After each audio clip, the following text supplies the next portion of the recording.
Good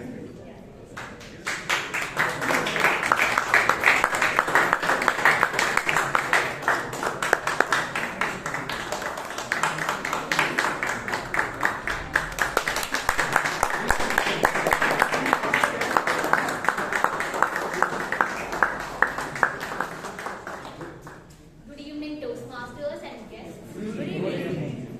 How are you all doing today? Amazing. Oh, amazing. All right.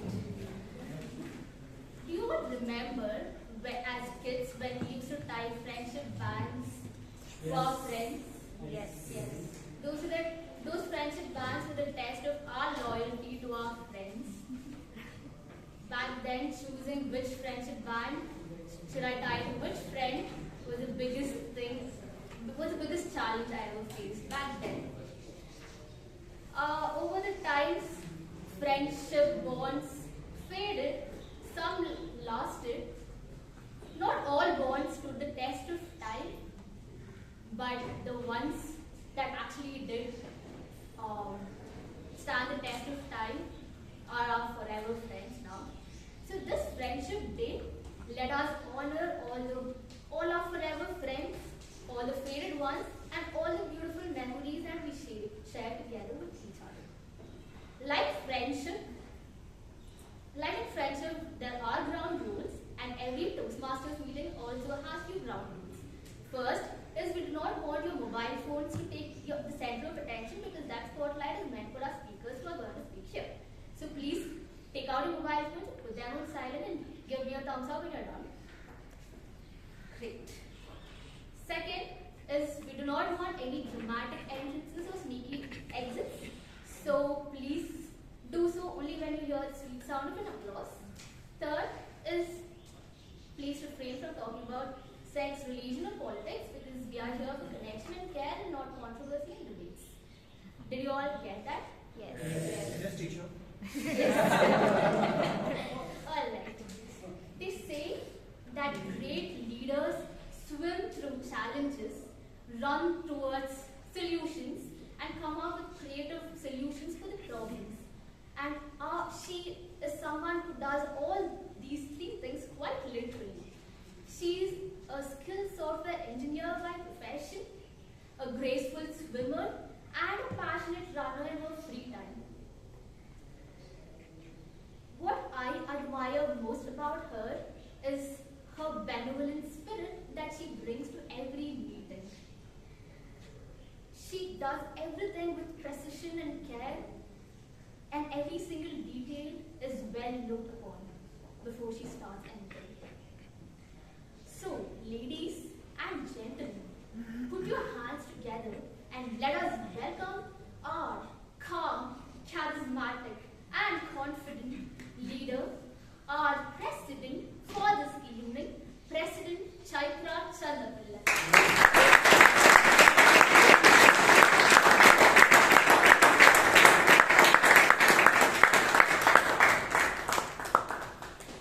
Thank you, Toastmaster Bhavana, for that wonderful introduction.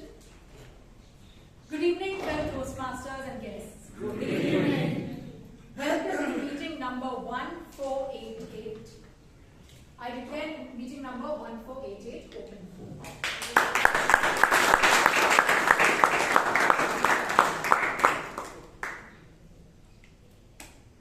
So first thing when we start our meeting, may I call upon our secretary, Toastmaster Surya, to give us a recap of last week's meeting.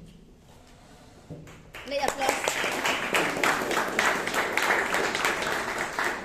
Good evening, fellow Toastmasters and dear guests. Good evening. The theme of last week was, did you LOL today? Did you? Yes. If not, then I'm sure you have laughed out loud by the end of today's meeting. The number of guest presents was 16. The number of members presents were 43. The awards were as following. There was a tie between the Toastmaster spirited Shreyas S and the Toastmaster kind-hearted Kenneth Sterlin. The best evaluator went to the serene Toastmaster Shivangi Bhatt. The best auxiliary role taker went to the passionate Toastmaster Palak Mehta. And the best role taker went to the sanguine Toastmasters Club. Members, are there any amendments to the minutes of last week's meeting? No. Okay, I declare the minutes of meeting number 1487 passed.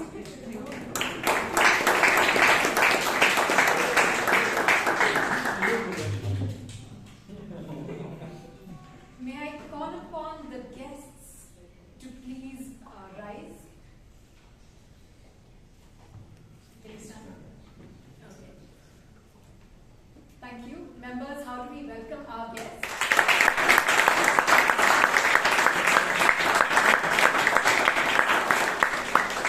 Thank you. You may take your seats. Can I ask the ExCom members, the committee members, to please stand? Yes, you can reach out to them at any time during the break to get details about Bangalore Toastmasters Club. Thank you.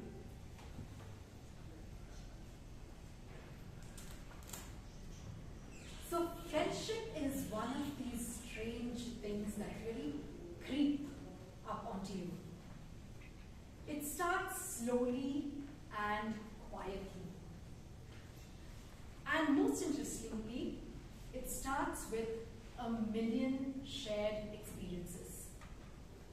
Now I remember when I went to college. I reached there about a week early, just in time for orientation week. And I saw a bunch of my fellow students all going through the same experiences. First, it was a new city. So what do? Explore the city. And then it was time to get familiar with the campus, which we all did together, and we shared tips with each other about how to go about with the registration for classes, how to deal with all the documentation and the little details that the college asks you to take care of. And then, when classes started, we had to figure out whose classes were, and that's something we did collectively. One fine day, by the end of the first week, we were all sitting in our dorm rooms when we got a call. It was one of our friends, and she was stuck at the other end of the city. It was late at night, and there was no transport to get back. So what do? Call our seniors.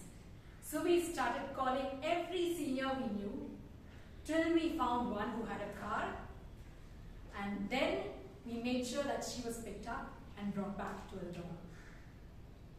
That's when we realized that this little group of people in the dorm is a group of friends. Friendship also consists of a million acts of kindness. So back in Bangalore, my friends and I were one day going out at night, and then when the event got over, we realized it was a little late. So we had to make a decision. Whose house do we crash at? And then we had a friend who had newly moved into an apartment, and we thought, okay, let's stay over at his apartment.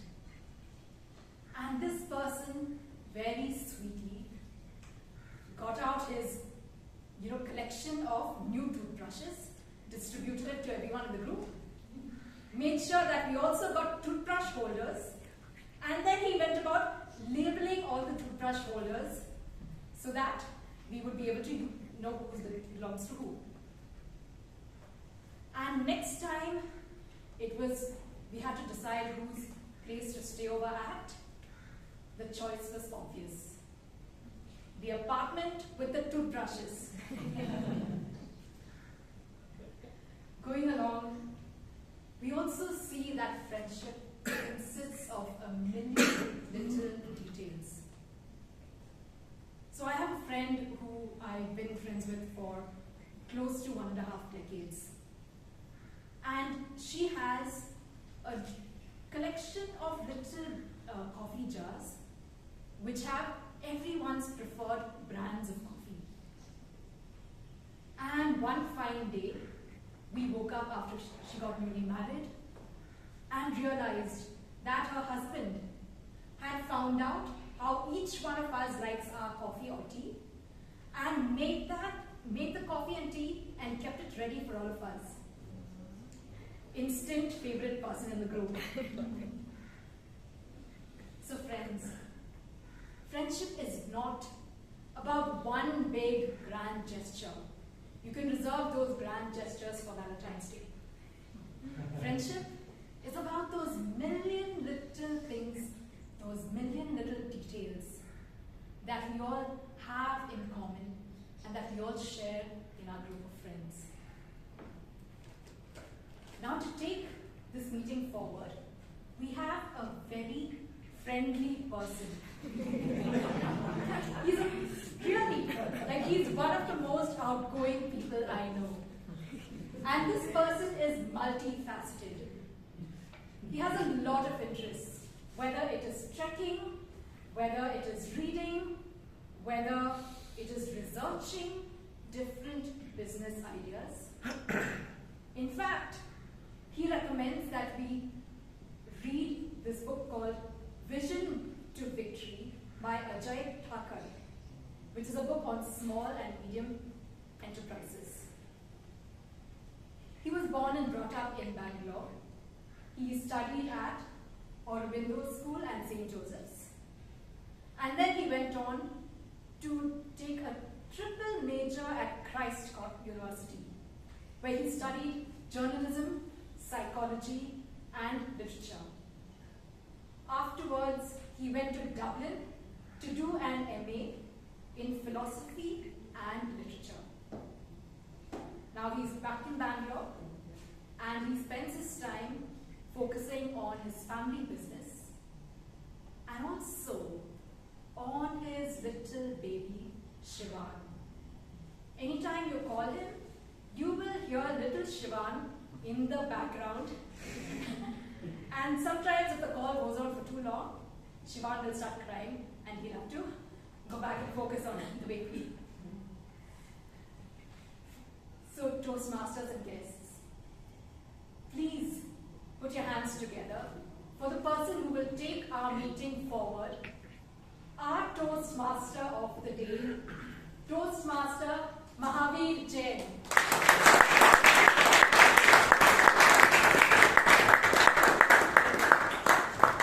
Thank you for that amazing introduction, Madam President. How many of you remember your school days? How many of you remember your school friends?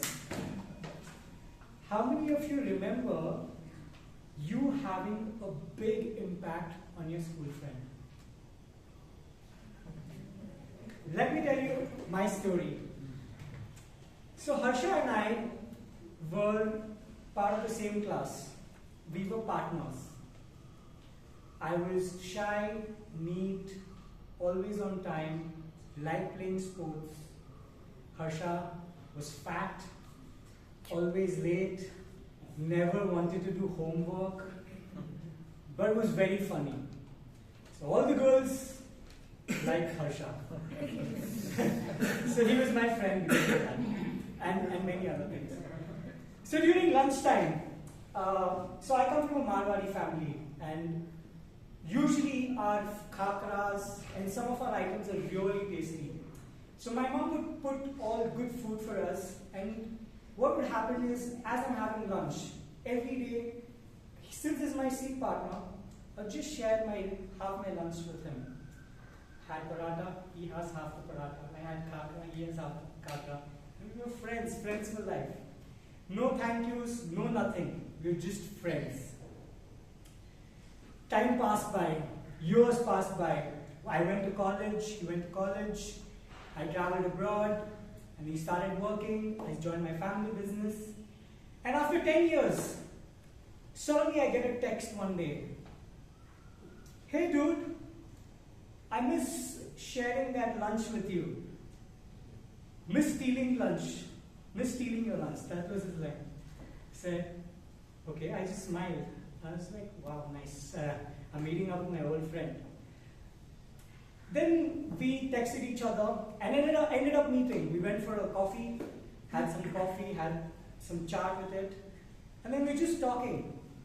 And that's when Harsha tells me that, some days I wouldn't get lunch, probably because we couldn't afford it. My heart got very heavy at that point. I never thought that this could be a reason. So friends, little things that we do in life for our friends, we might not know how much impact it might have. Back, if I just think about it, it would have meant everything for him. Not everything, something for him. So that is million little things that we do. Million little gesture of kindness is what makes friendship so special. Now I want you all to close your eyes for 10 seconds and think about you having impacted a friend of yours. Please everyone, close your eyes.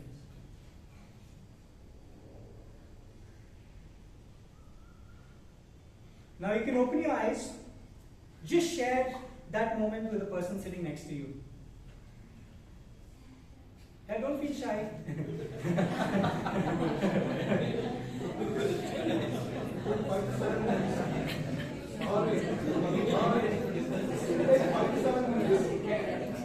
What is that moment for you? Toastmaster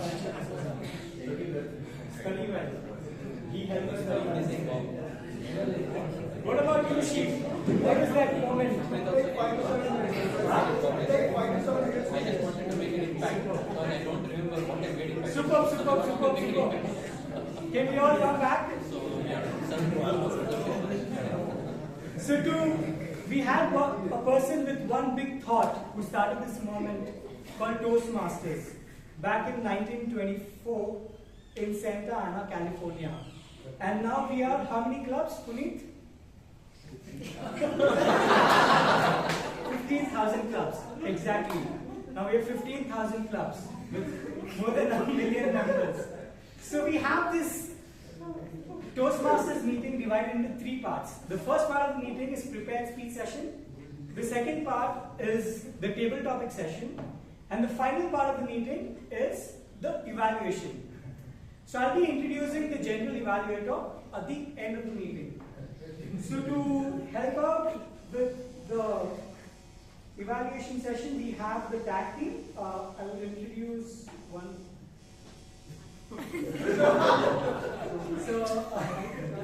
May I request the art counter who currently is doing a course in stock markets by Zerodha Varsity. She is a homemaker, she loves playing tennis, and she enjoys drawing too. Please give it up for Toastmaster Alagammai.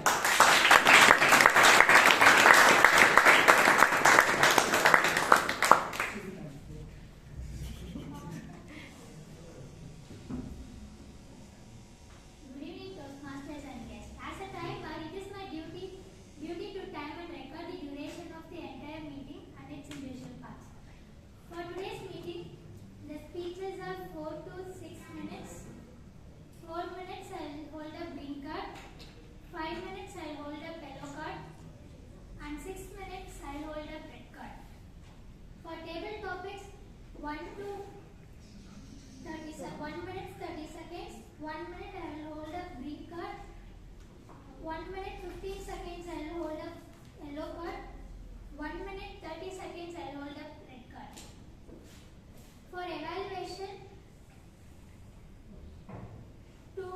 2 to 3 minutes. For 2 minutes, I will hold a green card. 2 minutes, 30 seconds, I will hold a yellow card. 3 minutes, I will hold a red card. At the end of the meeting, I will give my report to general evaluation.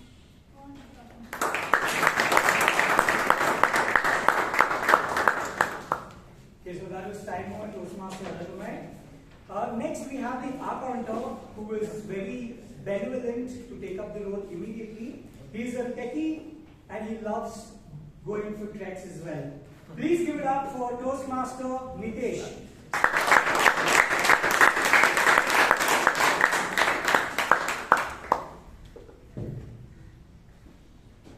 Good evening, everyone. As an art for today, I will be listening carefully for the use of vocal pauses and crutch words like and repetitive words and phrases. I will keep a track of everyone and report at the end of the meeting on who best control their use of filler words. Thank you. That's it from my side.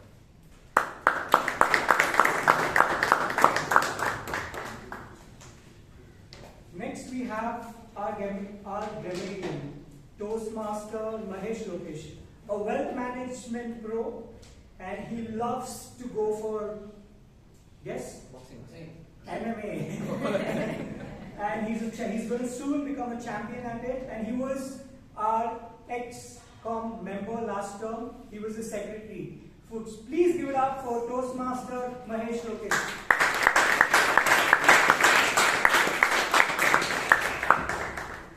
Good evening, Toastmasters and my dear guests. Good evening. Grammar is like your bad breath. You barely notice yourself, but everyone around has.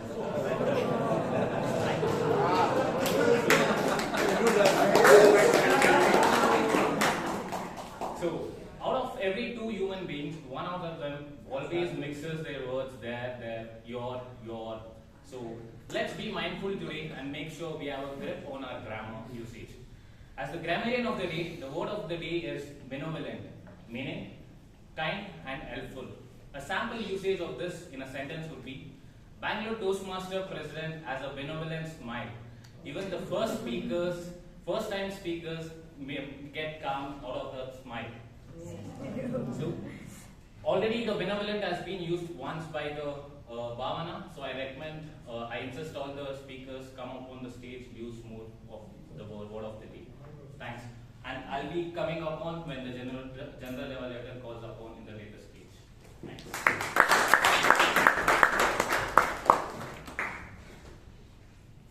Thank you for that benevolent descriptions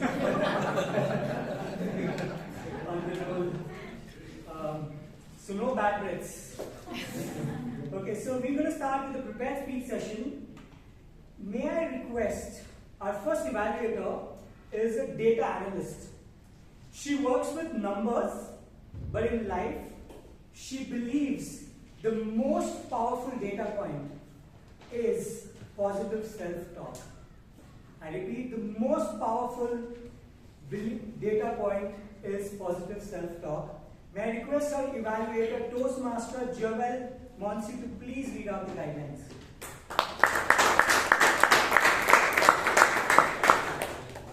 The purpose of this project is for the member to introduce themselves to the club and learn the basic structure of a public speech.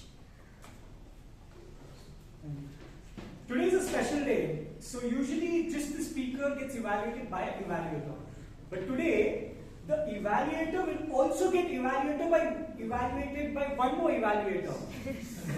So the second evaluator for today is Alok Simha, who is going to be evaluating Joel.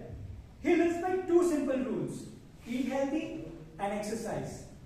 Also, you can ask him about the recent wellness retreat that he was part of. That was just life-changing for him. So, I come to the speaker. So we have Mr. Toastmaster Balakrishna Rao, for whom growth is everything. He's been progressing in his career. He's digitally decluttering in a lot of ways.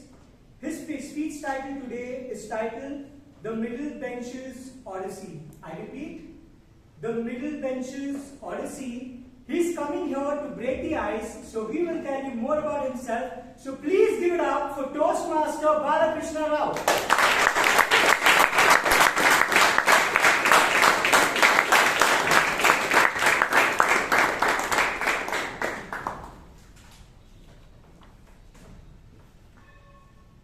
One who thought yoga is for the gymnast and meditation, spirituality is after retirement.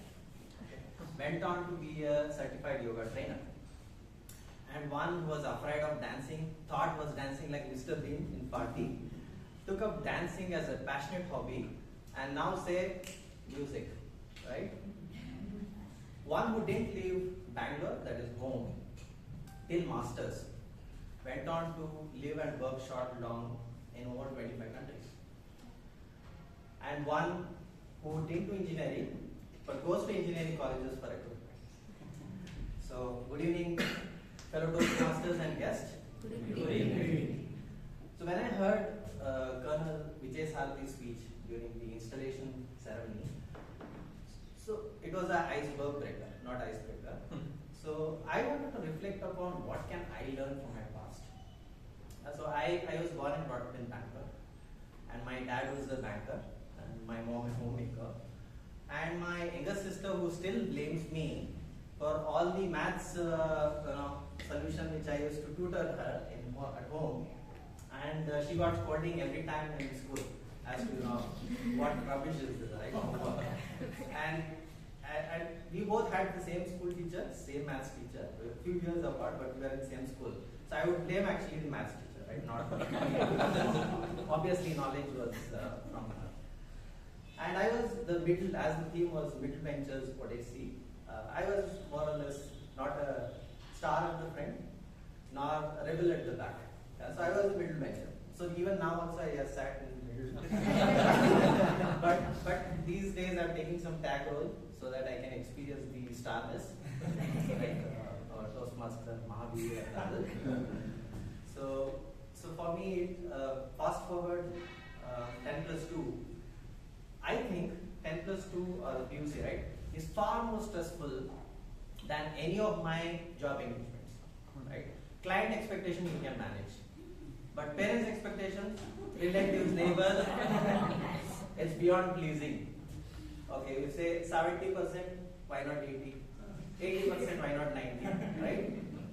And these days marks are like FM channel, 91.3, 97. So I won't be surprised if somebody scores 101.3 or 104, that Vichy or whatever. They say 4%, 4 is for grace period for attendance, right? So of course we didn't have that. So, and also background, the music, right? In the 10 plus 2, Papa Kehte Hain Bada Naam, right? The music was always running. So I took up CET exam. My ranking was like Nifty's. Today's Nifty. I don't want to say, but yeah. But I did go to counseling also, because I felt okay, it will be all the leftovers. So I did do engineering. So then I went on to do my graduation in Bangalore, well-known college. I thought, okay, actually this college is good, so I did my BSc, and then went on to do masters. And then came another moment. So we had this job placements, right? Everybody is prepared for this first job.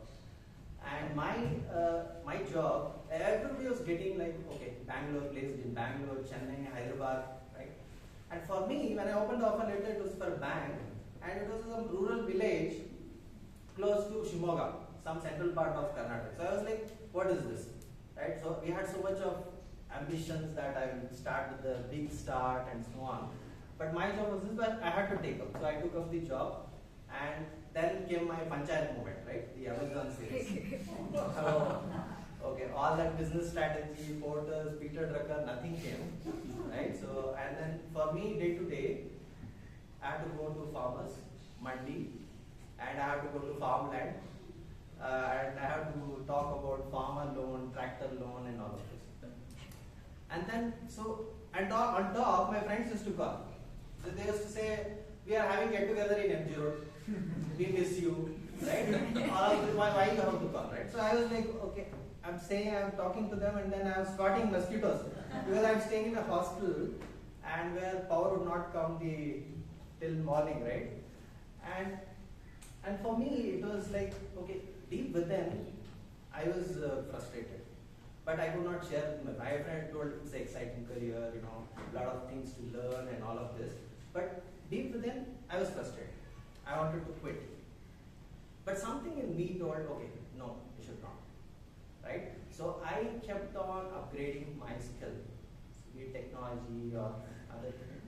So I kept learning, and that opened doors.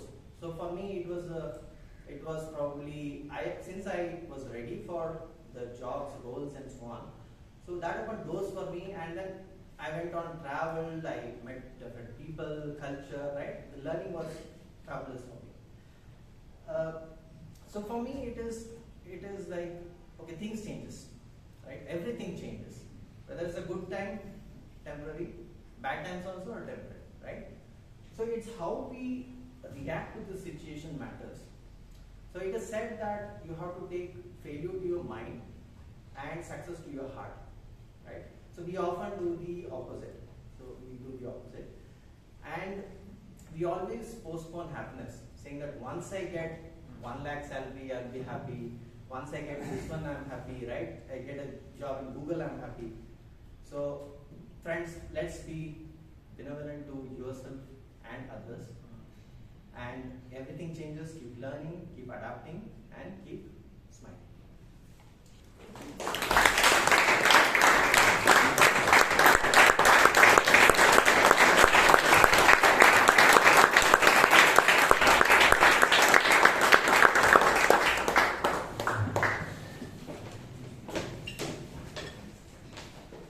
Well, I always knew the middle benchers are very smart.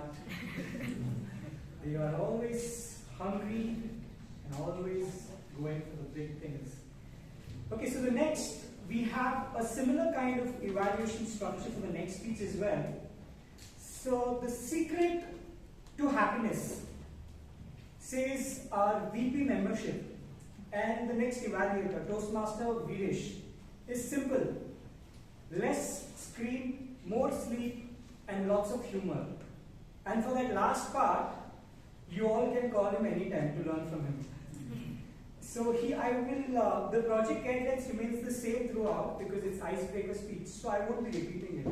And to evaluate his evaluation, we'll be having Toastmaster Toastmaster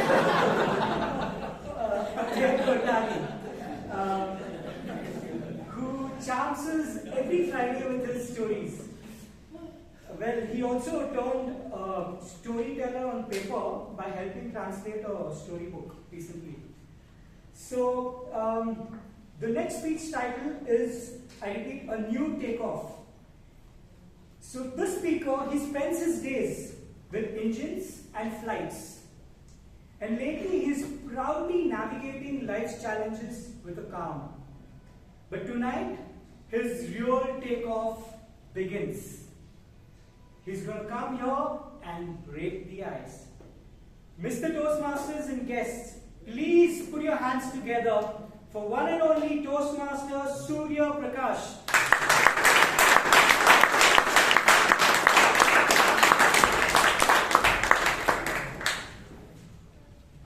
Flight announcement. Please fasten your seatbelts and prepare for takeoff. My life has been anything but a non-stop flight. My life has been anything but a non-stop flight. It had unexpected turbulences, breathtaking views from high altitudes, and occasional emergency landings that made me question the flight plan. But every bit of it has made the journey unforgettable. Good evening, fellow Toastmasters and dear guests. Good evening. Let's look at the phases of my life as if they are flight phases. Flight phase 1, takeoff. Every flight begins with a takeoff. It needs a solid runway and powerful thrust forward. My takeoff happened in Erode, a warm and bustling city in Tamil Nadu. I was born and brought up there as the only child of my supportive parents. My dad working in the housing finance sector, my mom is a homemaker. With no siblings, I got the full attention. That's good, right? But I was under full surveillance of the home control tower. Amid all the oversights, during my school days, I fell in love.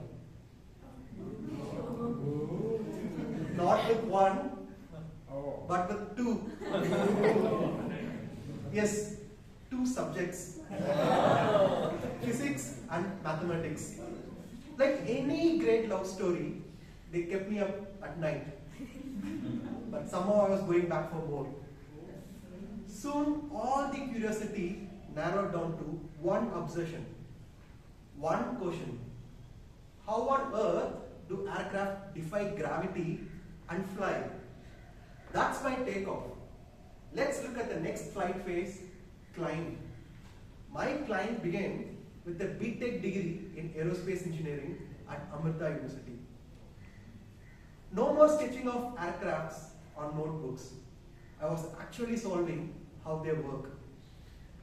But cruising at undergrad altitude wasn't enough, so I climbed higher by joining direct PhD program at IIT Madras. It's a combined master's and PhD program.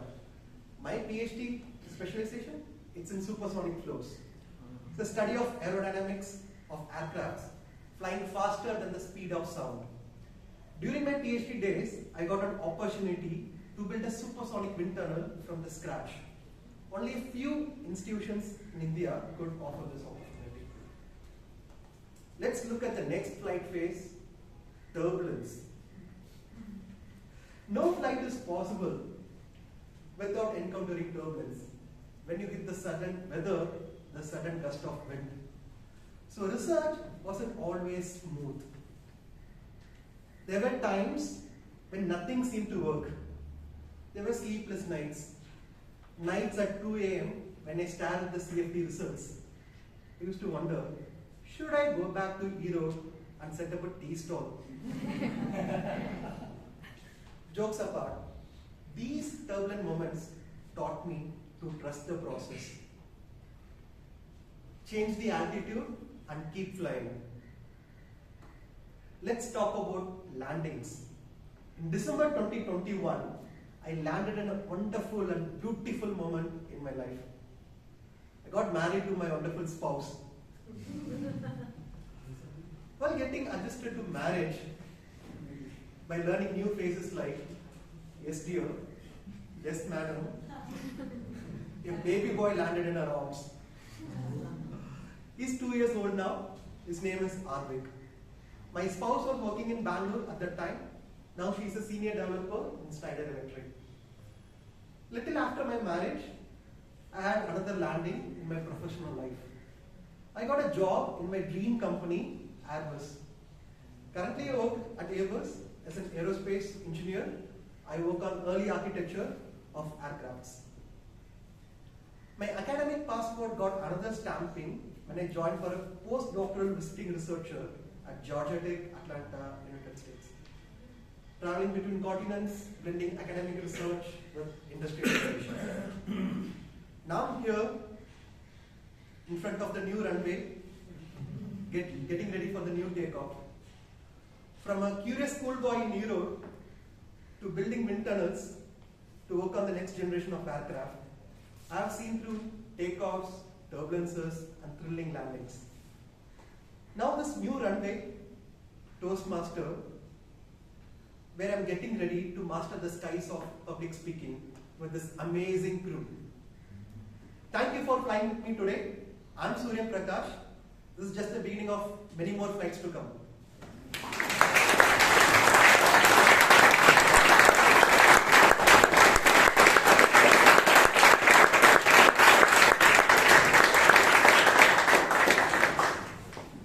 Are you all ready to take the next flight?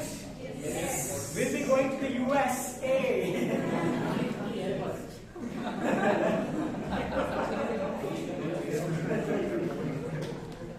With some influence, we might get visa too, if you're nice to it. Okay, so next we have again an icebreaker speech, and our next evaluator believes in this motto that there has to be cheerfulness everywhere. And he likes it when there's cheerfulness everywhere. An achievement is his habit. Recently, he even recovered a site just with one single letter to the Joint Secretary. Courts could not do it, but just that powerful letter did it. So, Toastmaster Richard D'Souza will be evaluating the speech. The project guidelines for this speech as well remains the same as the first one. So, our next speaker loves to learn and reflect. You know, like Nifty goes up and down. He's also a value picker, by the way. He knows how to value pick companies. He believes in the Advaita philosophy, and he recently also became a joint secretary of Resident Welfare Association. and more to come from him of what he does. He's going to come here to break his ice. Give it up for one and only Toastmaster Murlidharan.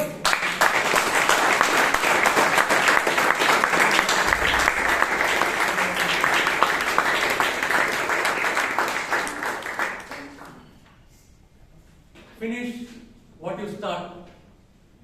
Good evening, Toastmasters and my dear guests. Good evening. I was born in a remote village in Tamil Nadu. A serene place, lot of water bodies, greenery, and small temples. Only problem, no electricity. My name is Murlidharan.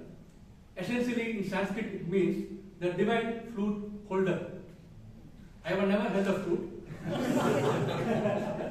Anyway, birth and name is not your choice. My parents later on moved to a remote place in Karnataka. I did my schooling in Karnataka.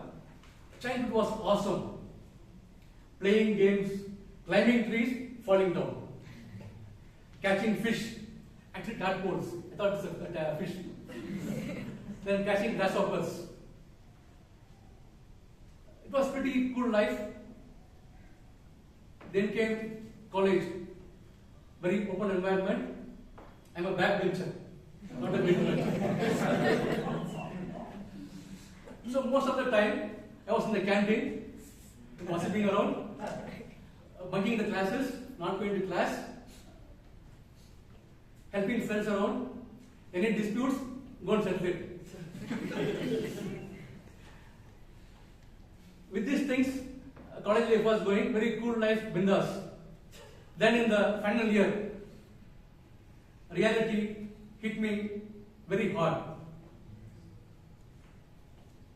A bag full of arrears. My dad wanted me to become an electrical engineer. I was shocked, right? Arrears. Then I want to quit engineering. I remember Martin Luther King. He told, if you can't fly, run. If you can't run, walk. If you can't walk, crawl. I decided, let me give it a try. Because my dad has a dream. I must be an electrical engineer, go to his hometown, solve that electricity problem there. The next 1 year or 6 months, I built a relationship with my books in the room. Finally, I cleared electrical engineering in PhD. What is PhD? Passing with heavy difficulty.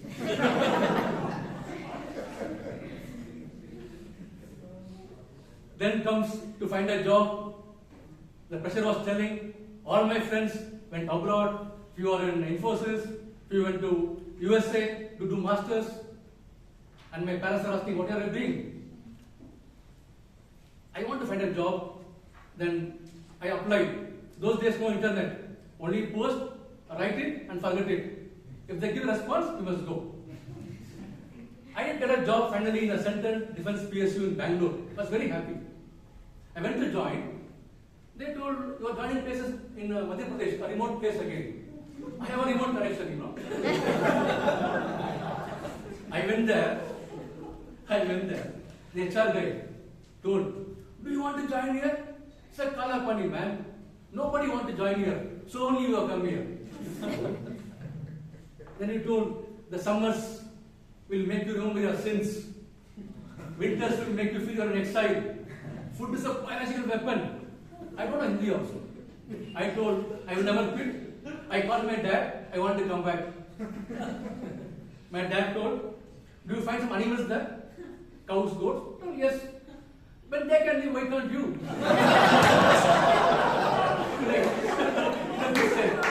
In a good sense. Okay.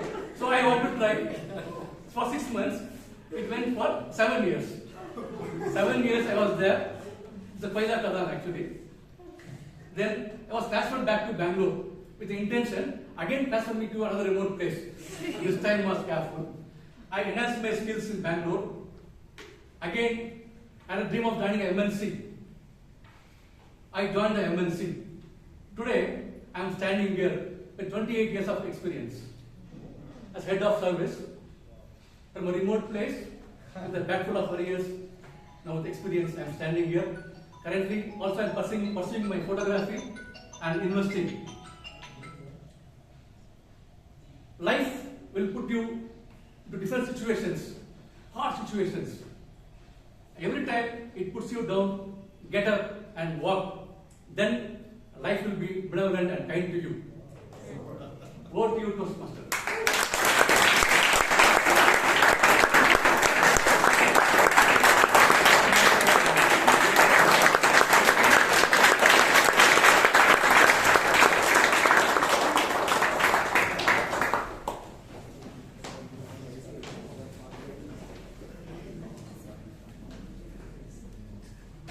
I thought I was going to do PhD in Toastmasters at some point, but I'm also passing with heavy difficulty, so there was a glitch.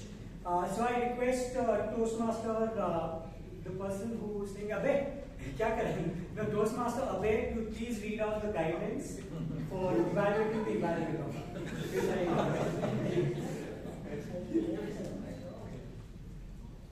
Good evening, fellow Toastmasters and guests. I have some notes that I given for the evaluator, and here they are. It is recommended that the member evaluating this portion of the project be a proven and exemplary evaluator, and present a speech topic, receive feedback from an evaluator, and incorporate that speech into a second speech. About the last portion of this assignment is for the member to serve as an evaluator at a club meeting. The member will deliver an engaging and constructive evaluation of another member's speech. They will also demonstrate proper meeting etiquette by being fully engaged during all speeches. The member may choose to take notes during the speech they are evaluating. Thank you. Thank you very much, Toastmaster Abe. And the guidance remains the same for the first evaluator as well, who's evaluating Toastmaster Alok Simha. So now we have the best speaker link sent on the WhatsApp group, and the code for the link is 0304. I repeat, 0304.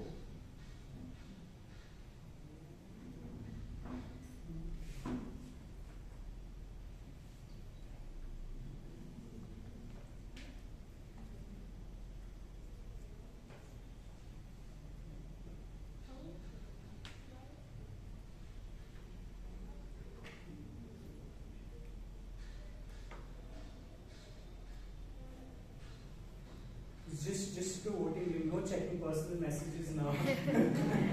We're going to have a break for 5 minutes, and we'll get back after 5 minutes. So now we're going to start with the impromptu session. Before we start the impromptu session, I want to lighten up the mood a little bit. So my name is Mahaveer, correct? So how I would introduce myself when I was in Poland or when I was in Dublin was, hi, my name is Maha. Can you repeat? My name is Maha, haha. So I mean no offense to anybody. If I'm telling the name wrong by any chance, please forgive me. So the next we're going to have the table topic session, and the person who's going to lead the table topic session is someone who loves saying yes. Yes to things that scare him, from speeches to going on solo trips to coming up on stage and participating in table topics himself. But his latest adventure has been getting into the University College of Warwick for his masters, and that too surviving without any home food. It's going to be a huge challenge for him, but he's looking forward to that adventure. So give it up for our table topic master of today, Toastmaster Kenneth Sebastian.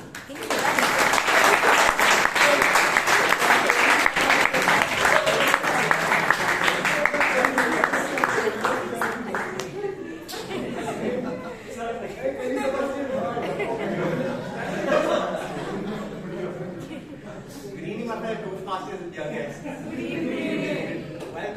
heart-pounding, mind-bending segment of this evening, the table topics.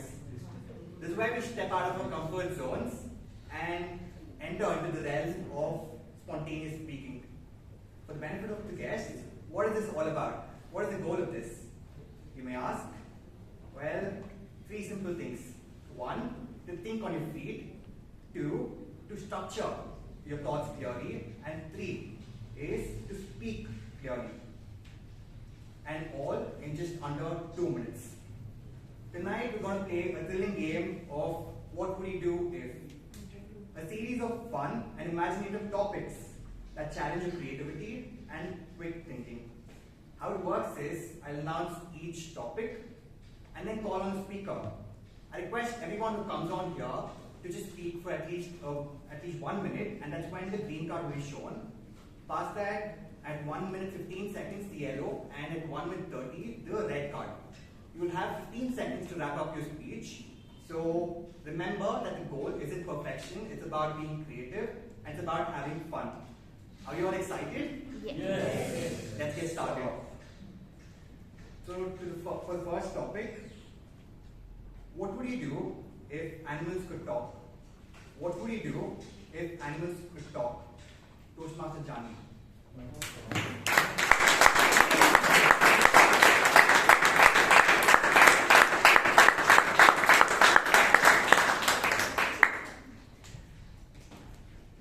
If there is one animal that I've always been afraid of, it's the street dogs.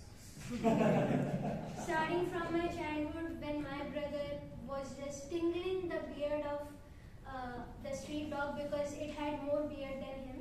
That's the moment when the street dog bited him right in front of my eyes. And I was terrified from dogs since then. You always have the parents who always ask you to buy daily in the morning. One morning I also took the walk to buy milk. But little did I know that more than my mother, it's the dog that wanted milk. So I got cheese and got bited again by the dog. So the only animal I want to talk to is the dog, to ask him, what's wrong with me? Did I do anything with you in the past life? Thank you.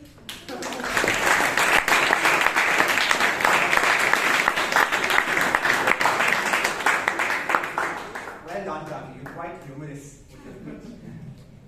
The next topic is, what would you do if you had a pet monkey? Topic, what would you do if you had a pet monkey? The topic goes to Toastmaster Srinidhi. Toastmaster Srinidhi.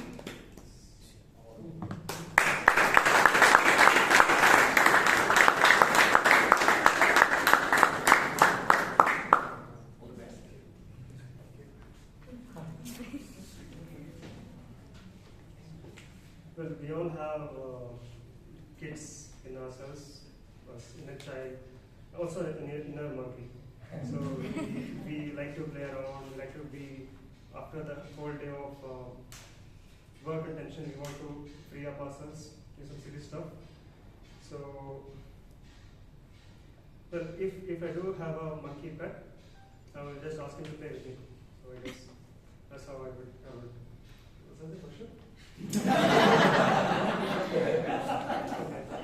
Yeah, I would essentially play with him. That's pretty much what I would do.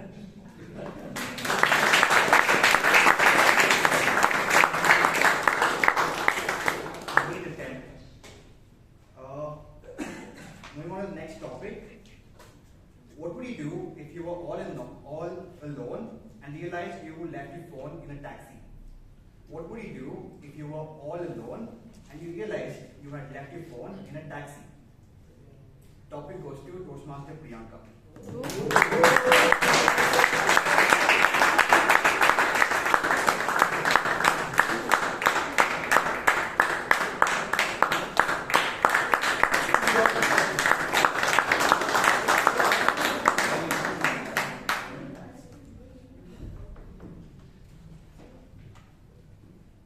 This is the moment that I actually freak out the most.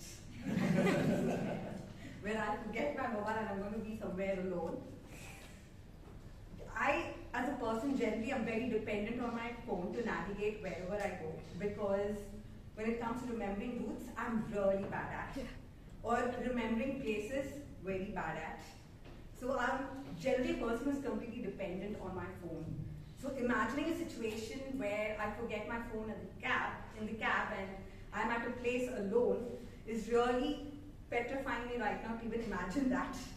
But for sure, what I would probably do if I was in that situation, first try to judge the person, because I'm a person, before I reach out to anyone, observe the person, though most of the time my judgment might be wrong. I would judge the person and then seek out for help. And hopefully that person would be able to help me reach out to a destination. The reason being, I don't remember anyone's number, neither my father's nor my brother, but would expect them to take me to a location when I tell them this is the location I want to reach. This is something that I would look forward if I encounter. That's why phones sometimes are very bad. They don't make you remember the most important things in life. Over to you.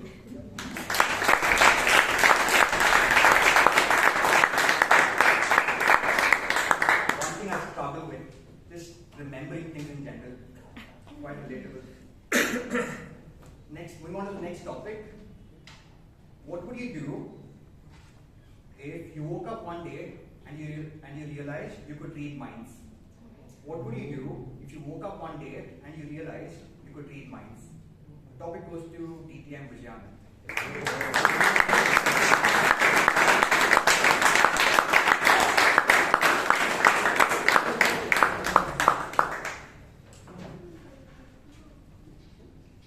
The year was 2006.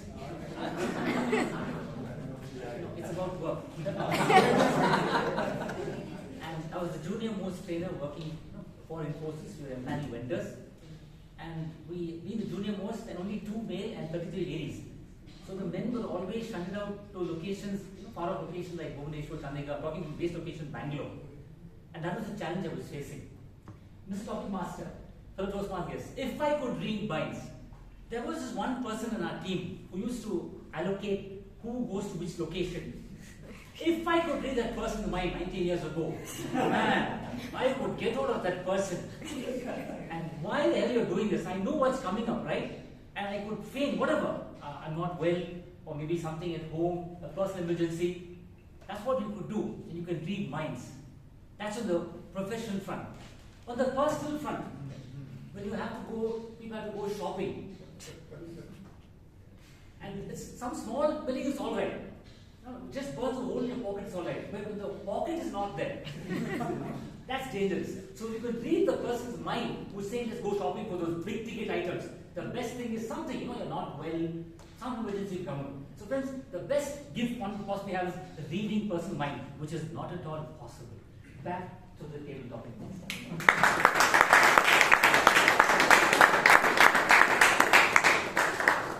Indeed, a creative storyteller.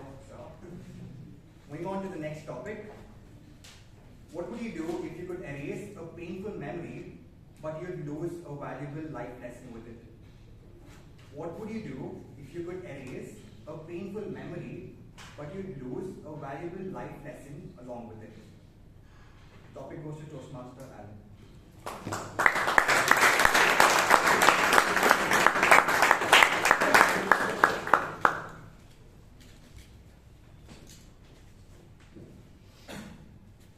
Best lessons are often the ones that are forgotten. Good evening, fellow Toastmasters and guests. Actually, the lesson that I would want erased is my tryst with studying maths. So I grew up as the last child. So it so happened that my mom used to tell my sister, where is this 1 mark you got? 99 on 100, where's that 1 mark? Then it went to my brother, he said, where is this 20 marks? And when it came to me, my mom is like, where are the marks?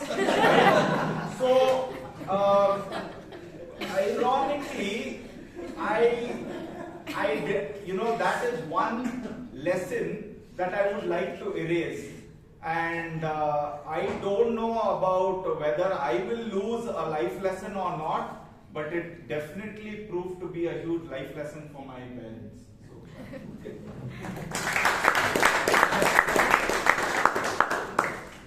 Way to keep us intrigued, Anand. The next topic. What would you do if you could know the absolute truth of one question? Which question would you choose? What would you do if you could know the absolute truth of one question? Which question would you choose? Topic goes to Toastmaster Vishal.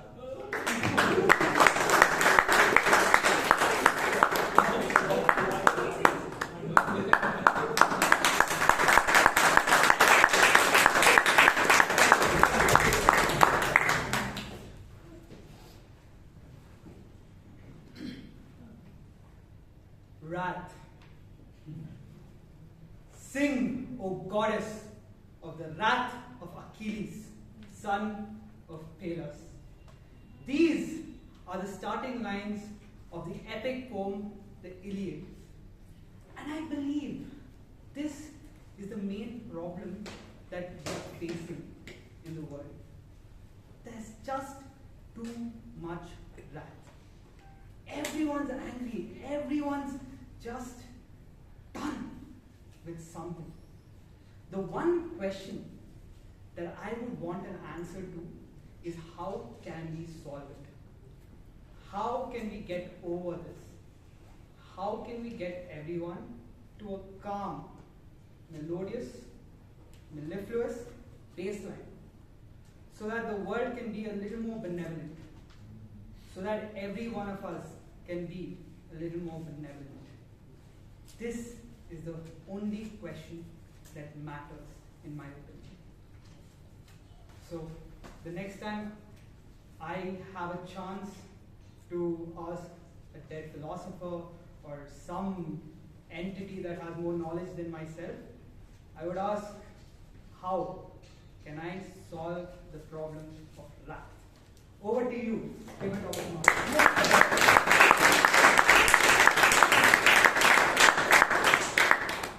My one question is, how do you do this so well, Vishal?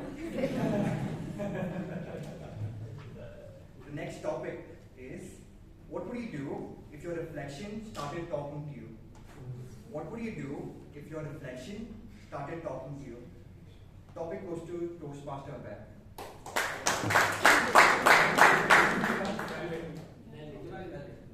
Topic goes to DTM Gangaadhar Krishna sir.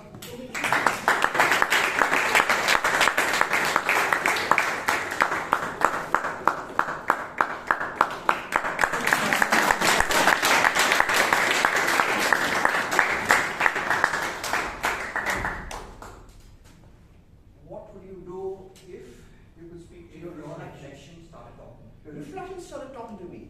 Wonderful. Reflection of mind, I would sort of see them together. Now, I know that the reflection is the only thing that always stays with me.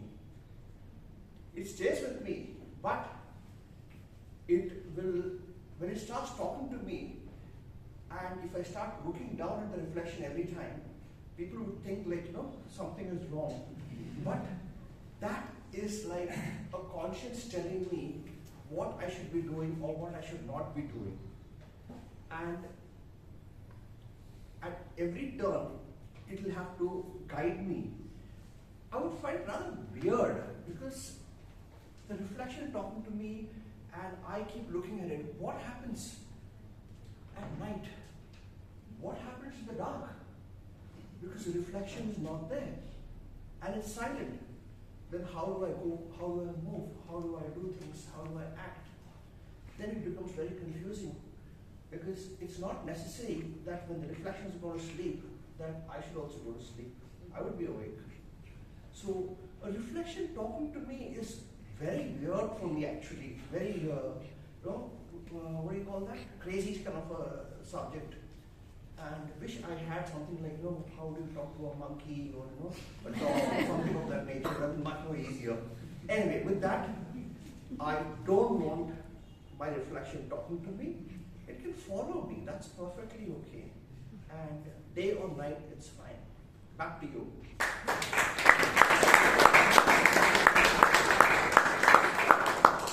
To keep us hooked throughout the topics now.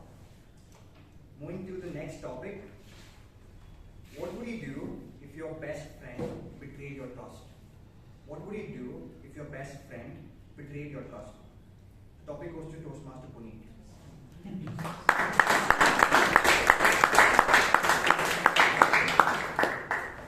I think over the last 2 decades, I have fired 3 best friends. Fired, yeah. I'm very protective about the private life I lead, and I keep it at a very high standard. If you are in my inner circle, you have probably the best standards as a person. And in the last 2 decades, and I do it very intentionally, I've learned it from Dhirubhai Ambani, where when he was going from that petrol bunk attender all the way to dominating the charts in the country, he would constantly switch his friendships. He went from the Sutta boys in the petrol bunk to the Lakpatis around the area to the Karodpatis in there. He kept changing his friend circle as he grew. And we blame him now that he was involved with government. But when I read him and I studied him in depth during college, I realized he was playing at 10,000 crores onwards. There was nobody else in the country other than the government and Tatas. So you had to be friendly. And in my case, every time I wanted an upgraded life, I would look for best friends. And the only 2 times I've had to fire my best friends is because they betrayed the very trust that the foundation of our friendship was on. And I would encourage you, if that happens, don't shrug it under the rug. Take the call and fire the person from your life. Lock, stock, and barrel out. It is going to be hard, but it's going to be relieving, and it will make space for somebody better, more qualified to come into your life. Best friends are the family we choose. We have the choice to let them go as well. Thank you.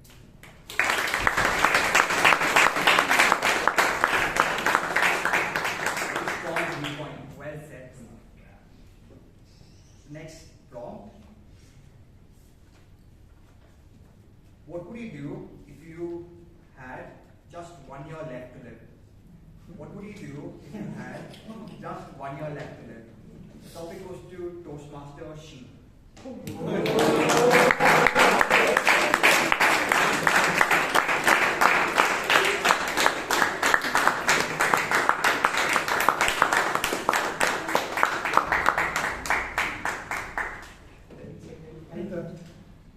I thought he will ask me that question, no? What will your reflection be? Because I reflect all the time to all directions. I have almost 2 near-death experiences. One was when I was traveling from Raichur to Bangalore. I was in a train, so I thought I was having a heart attack. So then I thought myself, what if I die here? Nobody knows me, right? How is my body reach my house, all those things. And I got out at the next railway station and asked the taxi guy, please get me to the nearest station, nearest hospital. And I was so frantic, and the nurses were quite casual. I said, I want to see the cardiologist immediately.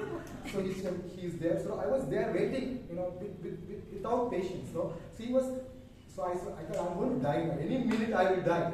Somehow, he knows that this guy has got some gas problem. He immediately said, do you want to take an ECG? I said, yes. I went to take an ECG, and yes, he said, it's a gas problem, right? So maybe 3-4 weeks back, around 5 o'clock, the same thing happens. I thought I'm going to die. I'm going to give a presidential speech here. And around 5:30, I called up Chaitra and Chaitra, I have an emergency situation. You have to handle. I won't be able to come out to go to the doctor. And the same thing, I went there, I panicked. Then again, I went and took the ECG. Again, he said, there is nothing wrong with you. It's the gas. So, by telling this, I remember the topic, but I don't remember the topic to conclude.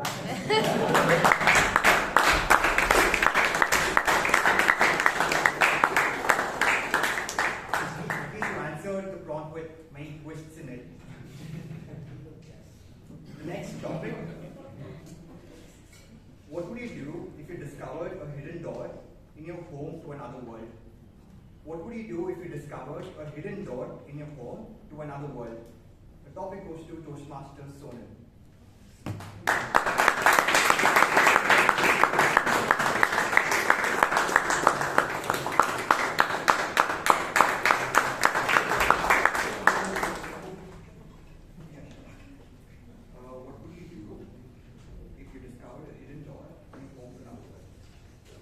Good evening, fellow Toastmasters and dear friends.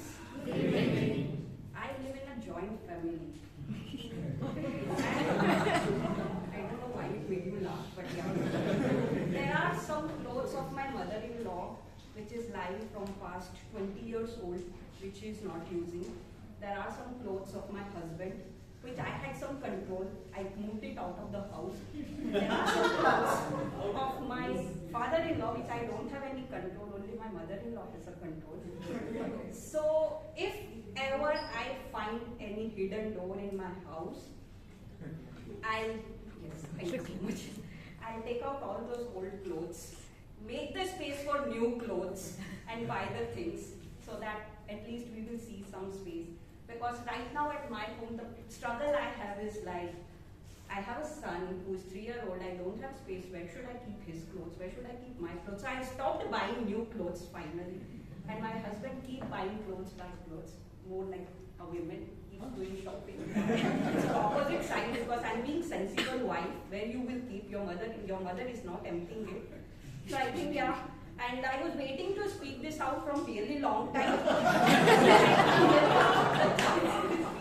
So yeah, I feel that if I find a hidden door, I'll empty all the cupboards. Thank you.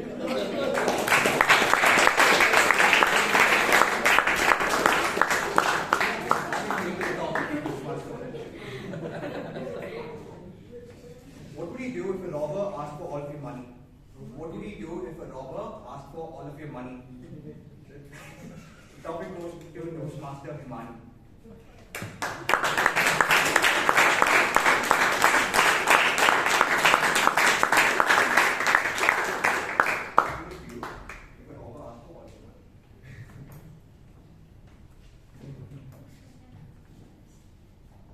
If a robber asks for all of my money,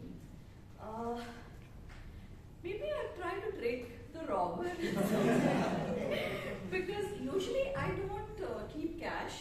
I always use digital, currency, GPay or something.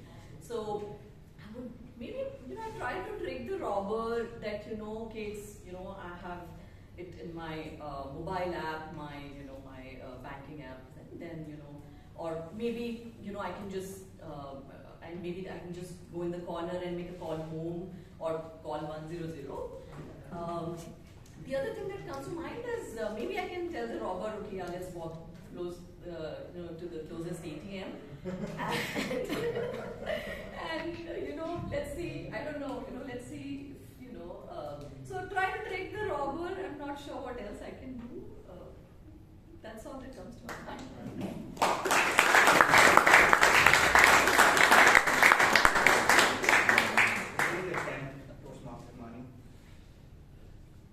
The next topic, what would you do if you had to start your life over in a new country? What would you do if you had to start your life over in a new country? The topic goes to Toastmaster Chirant.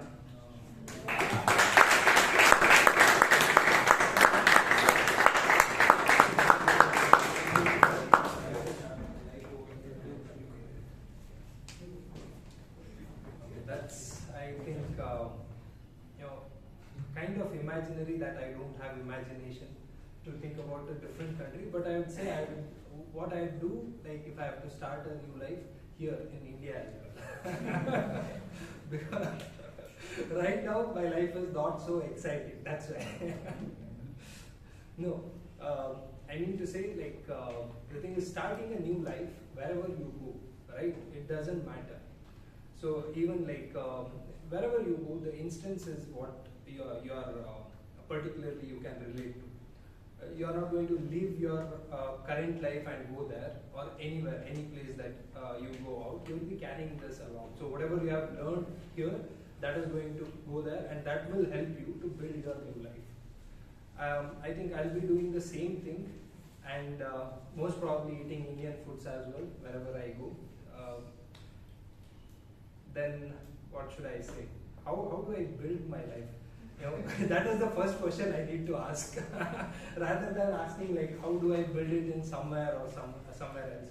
Wherever I am standing right now, that is, I believe, that is the important thing, and I should concentrate on that, like building the life, rather than going out or imaginary things.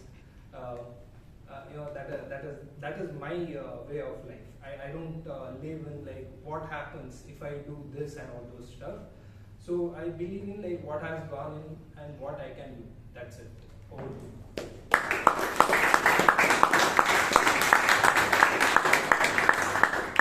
Well done, Toastmaster. The next topic. What would you do if you knew a co-worker was stealing? What would you do? What would you do if you knew a co-worker was stealing? Topic goes to TTM Prakash.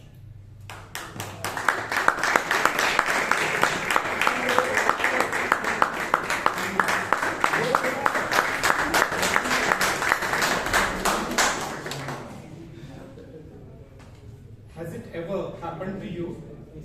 Yes. What would you do? Has happened with me as well, as would have happened with anyone who has worked for a long time and had a career.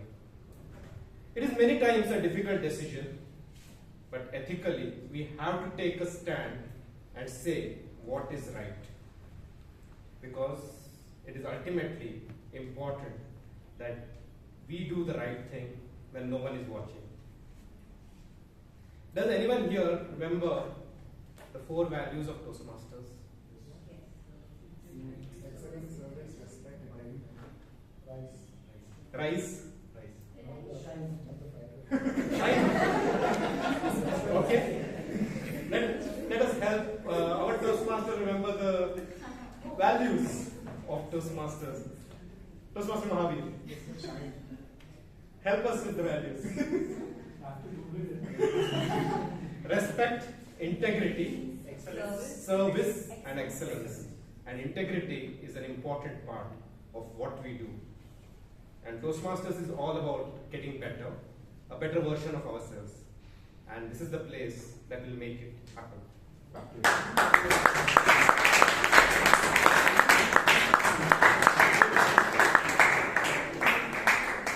Great energy song, a very compelling delivery. For the last topic, what would you do if you could have unlimited wealth, but it costs life of an innocent stranger? What would you do if you have unlimited wealth, but it would cost the life of an innocent stranger? The topic goes to our current director, Toastmaster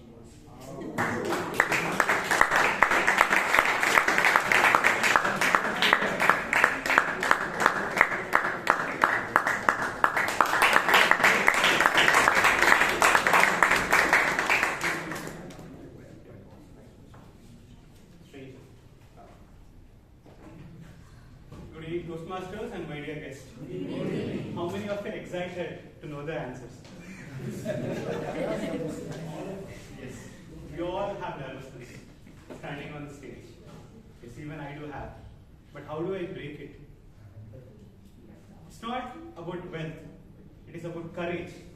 Taking the step every time we come on stage, breaking our fears. How do I link that to table topics? Same thing. I call the strangers on stage. I pull them. I say, if you die, we get a lot of wealth. Not for me, for the sake of people who are suffering from something. I don't want to say the name. I'll say, your life could save hundreds of or millions of lives. Do you like to sacrifice your life? If the people volunteer, I'll take the chance. If not, I'll give the table topic back to table topic master.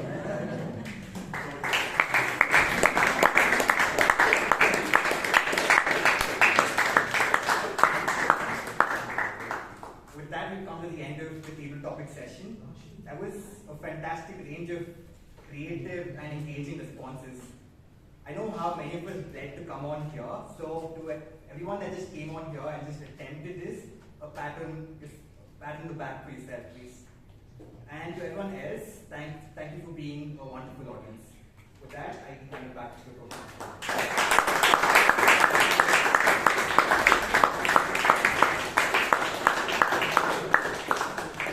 How many of you are having gas problems?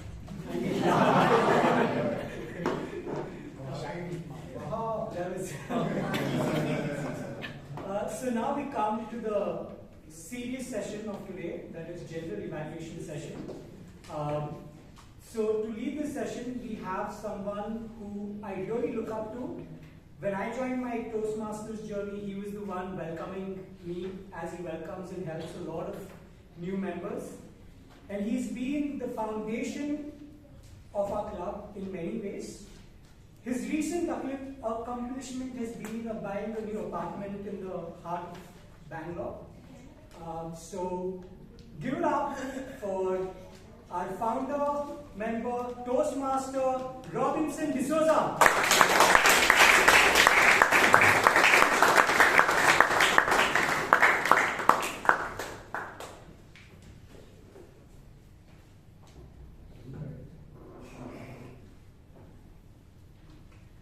How much time I have now?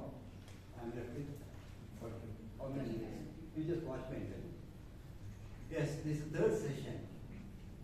Third session we give a feedback. I see lots of members here, not our regular members, those guests and all. Please come forward. The empty chairs are here, yes. All of you. And gentlemen, with mobile, come. Come closer, come closer. No. The first comers and guests, please come forward. Our members, okay, because they are bored.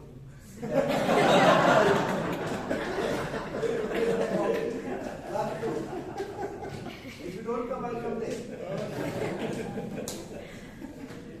Because when a speaker speaks or presents, there should not be a gap in between. If the gap is there, the code, it will not have a good mood. We don't get encouragement. And you can concentrate on what we say. This is the third session where I am required to give a feedback of the whole session and also lead the evaluation. That's my responsibility. But remember, whatever feedback we give, they are our observations and we may be wrong. To start with, say Bhavana. She was here at 5:10, though the meeting was to start at 6:30. Thank you for that. And she started out the work. Where is your this one committee member? Is he here? That's a mistake. See, each member of the executive committee should have a subcommittee. They should be there to help you. But why alone you can't? Because there is a purpose in having a subcommittee. We have to train them. Later you can't be bored, we can't expect you to hold the same post later. Somebody else you have to train and he must be ready. You have chosen Balakrishna. Where is Balakrishna? And you are alone doing it. Next one is that guest book, guest register. It should not be kept with the food, snacks. It should be somewhere to the front. That's my suggestion. It used to be there, and nobody to watch who signs and this is the guest. These are my suggestions. Don't take it seriously, but next time it should not happen.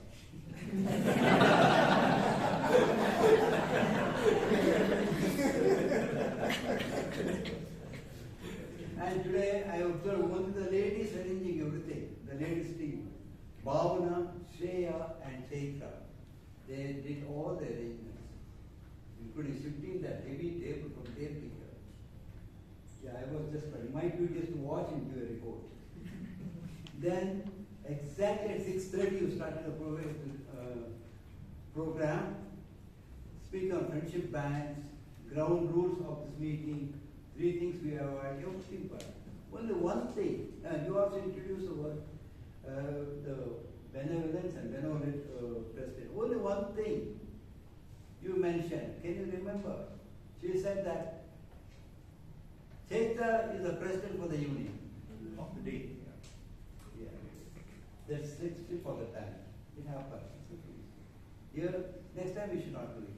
Say so many persons have watched. You mentioned. I am introducing, I invite Chaitra as the president for this meeting. Okay, doesn't matter. Next time it won't happen. I know. Then president you called Shreya Sadhguru, minutes. Where is Shreya? I think you better don't go to strain yourself to biotic as Mahesh Lokesh Mahesh was doing. Every A to Z from memory. You may be straying, but I leave it to you, your choice. You start biotic, sometimes you get confused. Then you welcome the guest, spoke about friendship, personal experience as a student, the incident when one girl could not come back and excellent speech. The relation between friends go very well done. And you introduced Mahaveer Jain also and his son too, Shiva. So whenever there is change, he pinches it to stop the call. Then the first speaker, Balakrishna Rao, may I request Jewel to join me here.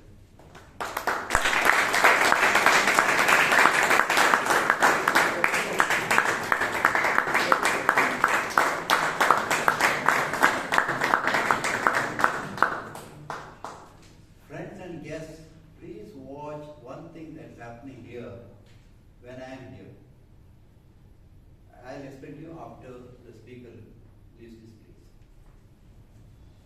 Good evening, dear Toastmasters and guests. And speaker Balakrishna Rao in particular.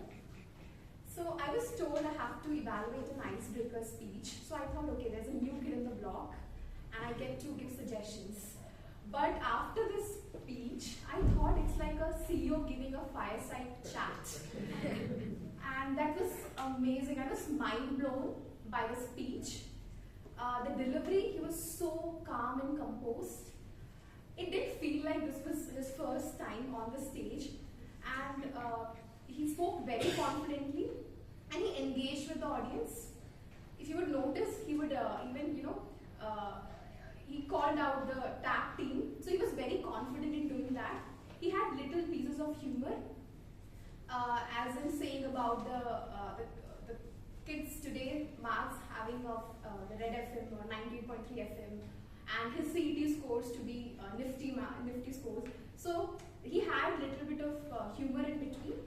He was very engaging and tickled the audience. So very confident, very cool and very composed. Excellent title, I would say, the Middle Benchers Odyssey. It was a very catchy title and it grabbed the attention of the audience even before you give your speech. And throughout the speech, you try to justify that title. You sitting in the middle bench, the middle side of the row, and also at the end you had a powerful conclusion on that, that even though you were a middle bencher, you worked really hard, you upskilled yourself and you reached where you are, and you had a very, you had a takeaway for the audience that even if you are a middle bencher, you can actually work hard and reach somewhere in life. At the end you said, keep learning and do not take failure to heart. So I can say you did exceedingly well for an icebreaker speech. So no comments on that, but I can say if I have to give some suggestions for your upcoming speeches, if you want to challenge yourself, but then for an icebreaker speech you have already done very well, so no comments. I would say that the initial, when you began the speech, you started explaining about your friends, I think, what everybody was doing. Somebody who was not good at dance, they ended up being a dancer who was not comfortable moving abroad, the person went to abroad. So there were so many examples you gave, And it actually went to almost 1 minute, and then you said, good evening, dear Toastmasters. So that was a long intro. So I can say the beginning you can make it a little short. Another thing which I felt was maybe you were having a lot of movements. So maybe you can reduce movements a little bit. I mean, that's the only thing I can say. Overall, it was an amazing icebreaker speech. And I think if this is how you start, I cannot imagine how you're going to end. All the best. Looking forward to your amazing speech.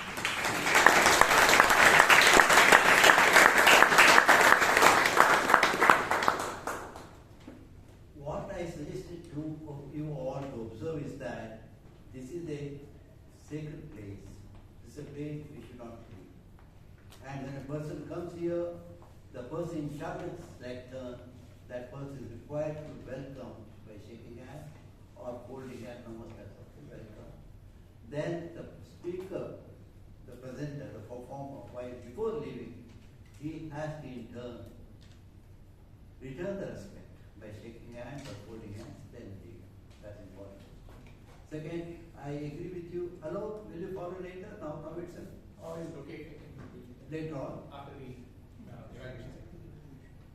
Yeah. If I call you another, okay, I know you are making notes, but please.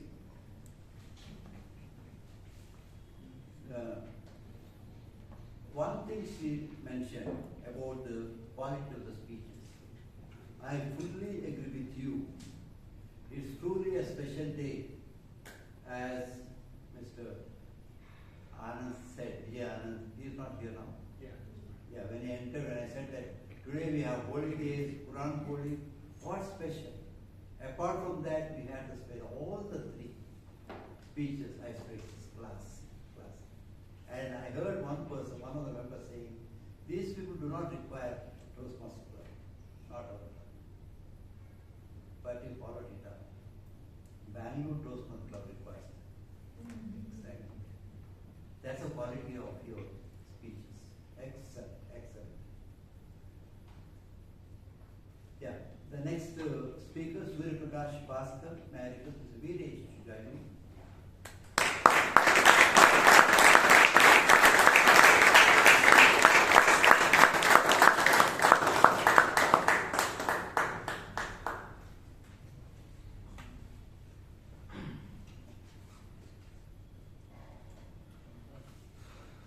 Well, good evening everybody, and good evening guests. And in particular, my target speaker, Surya Prakash Bhaskaran. I had the pleasure of listening to Toastmaster Surya Prakash, and I am also feeling the pressure because he flew at supersonic speed. The speech title, A New Takeoff, was very apt and meaningful to the speech that he gave. For a first speech, I think it was a very confident and human-filled speech. He engaged everybody with a very good eye contact and with a smile. And I think it is difficult for somebody to do it at the first time, right? Now, how the speech went on, let us look into it and analyze. His opening, he opened by doing a vocal variety. That was a great start. He mimicked a flight attendant, right? And that was a great start. He felt very confident, and we also felt at ease. And then the middle part, the body, his transitions were absolutely amazing. He had three phases in his speech. In the first phase, he talked about his family background back in Europe. He described about his family and how he got full attention because he was the only child. Along with that, he also got full surveillance. And people started laughing for these things. The choice of words in the first phase, when you said you fell in love twice, I was feeling, who is this lover boy? And then you dropped the bomb. Two subjects, physics and maths. Then I was like, oh, again, another nerd. In the second phase, you discussed about your career and education, where you explained about the supersonic wind tunnels and flows and other things. So people, and I think the girls, and also if somebody is watching on YouTube, would Phil, who is this hot guy who can fly at supersonic speed? In the third phase, you covered about the marriage. Then people thought, oh, he's already married. You said, yes ma'am, yes dear. And then I felt, welcome to the club, married man. So, you also delivered a very good message to all of us. That life is not just take off, but also facing the turbulence and making a safe landing. If I may give few recommendations, because I'm doing nitpicking, because your speech was amazing and awesome. When you explained about supersonic speed, if you could have just justified it by saying it flies at more than 1000 km per hour, people would have understood the gravity and the important niche that you are working in. It would have just given you more credibility, is what I feel. But overall, Toastmaster Surya, your speech was sincere, humor-filled, and meaningful. You not only broke the ice, you smashed it. And for that wonderful takeoff, I just wish and pray that you keep soaring high in the sky. And not only the skies, but even the stage is open for you for a great takeoff.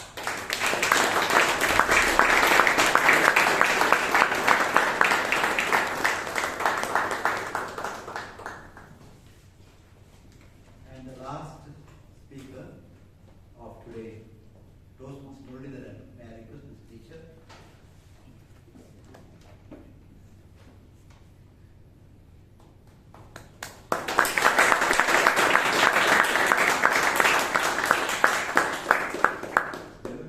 Fellow Toastmasters, distinguished guest, and Murlidharan in particular. A great speech indeed. You were able to introduce yourself with elan and with great confidence. Kudos to you. You were strong in confidence, diction was marvelous, and you had a cheerful countenance throughout your speech. You took our audience together. Vocabulary was really rich, like PhD, passing with heavy difficulties, and so many phrases like that. Once again, kudos to you. Your sense of humor was really impeccable. You took audience with peals of laughter throughout your speech, and you gave out a very powerful message. Finish whatever you have taken out to a logical conclusion. Never leave it in between. It was really a benevolent suggestion for all of us to progress. Just to give a few suggestions as a nitpicking. Yes, you said your parents migrated to Karnataka, to a remote village, but we were at a loss to understand whether it was due to transfer, or if they were in employment, or whether it was in seeking of a fertile land if they were agriculturists. You didn't tell their profession. Second, whether you had any siblings, what was the contribution of yours to their welfare, or how they contributed for your progress. Then conclusion would have been more powerful if I had told why you had joined Toastmasters and what are your goals in Toastmasters. Nevertheless, a great speech, Murlidharan. You would wanting to hear more from you in your ensuing progresses. A big round of applause to Murlidharan.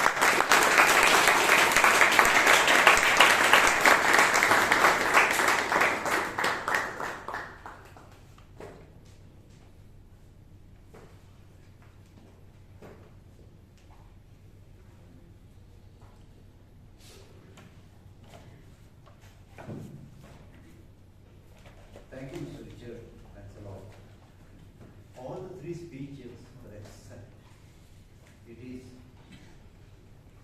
difficult to say that they are speakers for the first time, or first speakers. All of you, I can see, great. As the member said earlier, Bangalore Toastmasters needs you more. Now, may I request the evaluator of Jewel to join me? Arog Simha.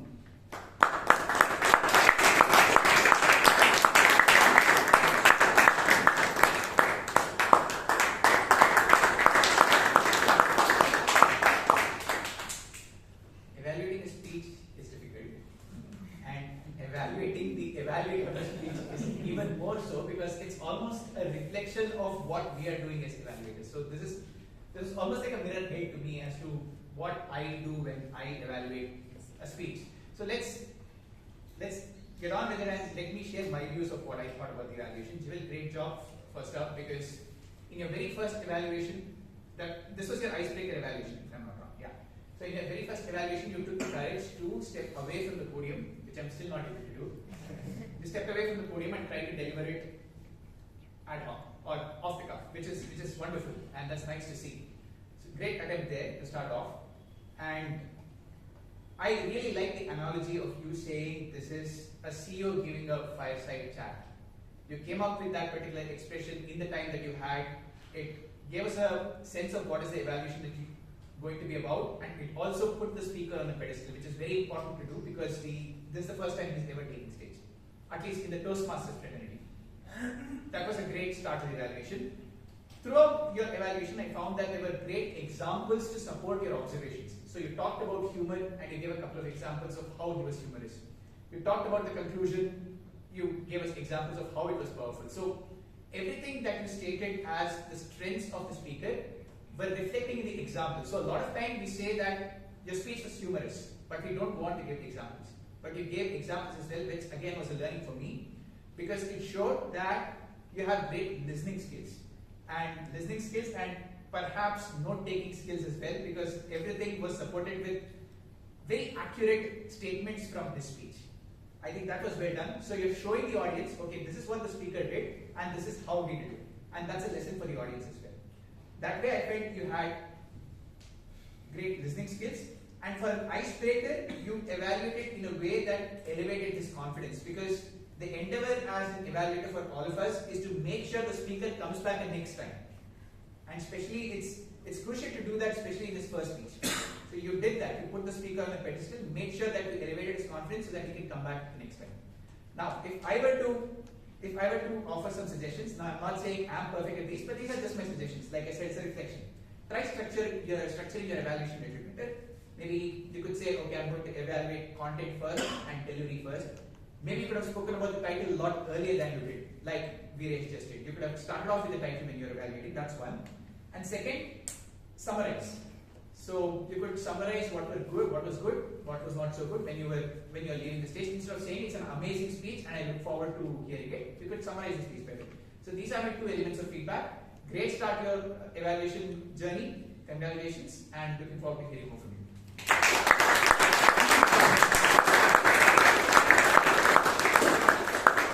Thank you, Alok. May I request Jahnvi to join me?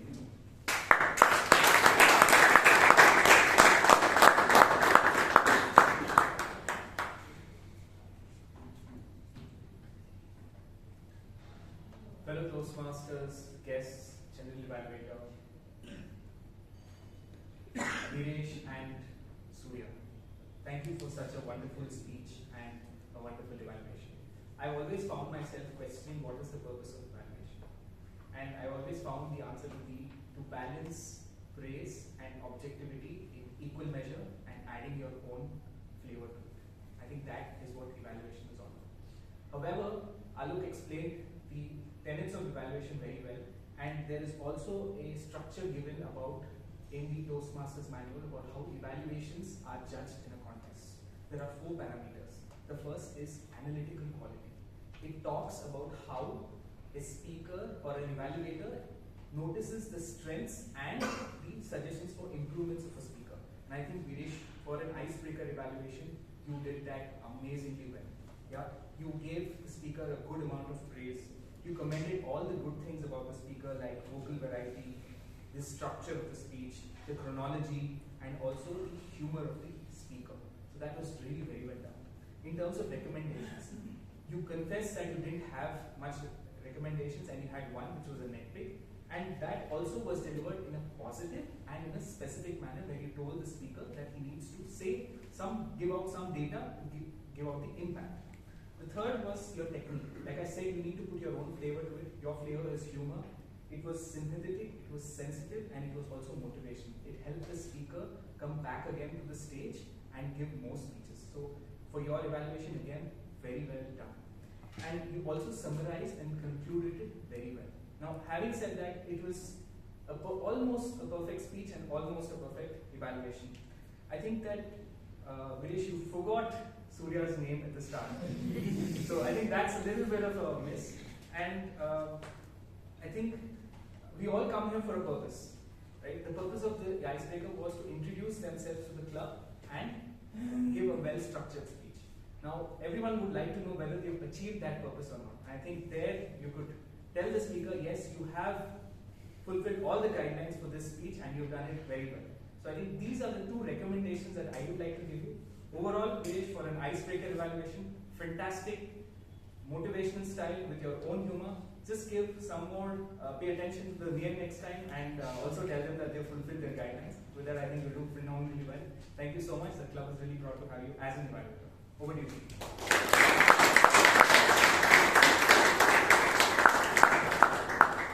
Thank you, Abhay, and I congratulate the executive committee for introducing this concept, evaluating the evaluator, so that they will be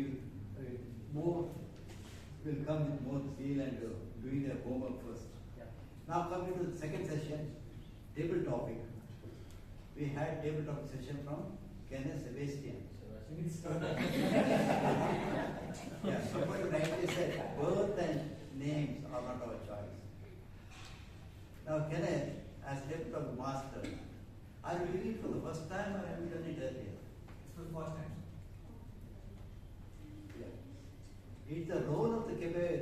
Two things I want to just some help I also require. I often hear here two words. Today I heard one of them. Whited, dog whited, dog whited. We are learning here. We are learning here. We are bound to make mistakes. And it's our duty to correct ourselves, to learn better. Bit, white and bit. Not whited. Am I right? Yes. One more. That doesn't matter. Don't carry on. Yeah. See, we have to correct ourselves. Otherwise. Second one I hear here. Often. Is often O-F-T-E-N. Is it often or often? Often. T is silent. Yeah. No, there is often. More often. Yes. It could be both. Yeah. And the other person is right. Yeah. Now coming to the table talking master. Kenneth, Sterlin, you have to smile. Table topics is a very tough. Very tough. And those persons who are going to participate in it, they will be sure. Because they don't know what to speak. Suddenly a topic is given. And from there they are coming. Even when I request one of our members to come and sit forward, he said, no, I'll sit to the last page. And I'll get some time before reaching there to prepare myself. He is right. I said, yes, you're right. So, table topic, suddenly, say, they have to prepare, they think they from, then they slowly come and give the presentation. So, one, for that, the topic should be short. They should not ask us for a repeat. So many persons ask you to repeat. I can mention that I noted also. Second, Kenneth, your talks are very long. Very long. You say, you done introduction done exceedingly well. Your last week also you spoke very well. You had a role in practice. Today, introduction of the final aspects of table topics. But all your table topics started with the question, what would you do? What would you do with the say? Then you added that one. See, table topics means it's a speech. It should have no opening, body, conclusion. If you ask a question, answer yes or no. That's what my observations are. Otherwise, you have done great efforts, worked hard, brought your mobile as well as laptop here. Without long questions for you, so that you don't forget. Next time you just study that one. And coming to the next, moving on. Mahaveer Jain.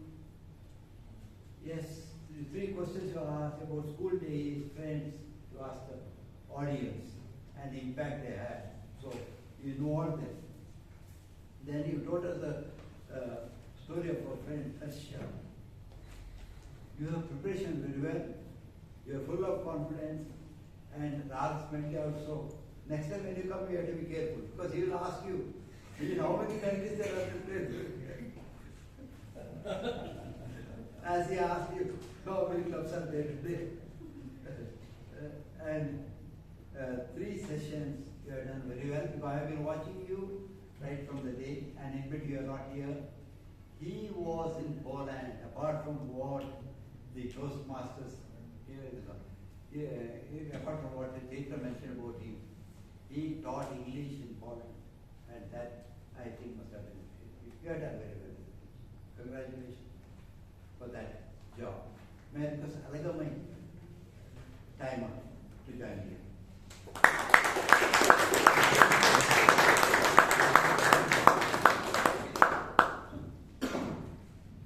This time manager. The people who are on time: Toastmaster Bhavana, Toastmaster Balakrishna Rao, Toastmaster Surya, Toastmaster Murlidharan, Toastmaster Jahnvi, Toastmaster Srinidhi, Toastmaster Priyanka, DTM Vijay, Toastmaster Anand, Toastmaster Vishal, Toastmaster Gangaadhar Krishna, Toastmaster Kenneth, Toastmaster Kumar, Toastmaster Sonal, Toastmaster Chaitra, Toastmaster Srinidhi, and DTM Prakash. Toastmaster Jain, Toastmaster Veeresh, Toastmaster Vijay, Toastmaster Alok, Toastmaster Rao. Who exceeded the time limit are Toastmaster Chaitra, Toastmaster Mahaveer. People who did use their time limit was Toastmaster Himani and Toastmaster Sterlin.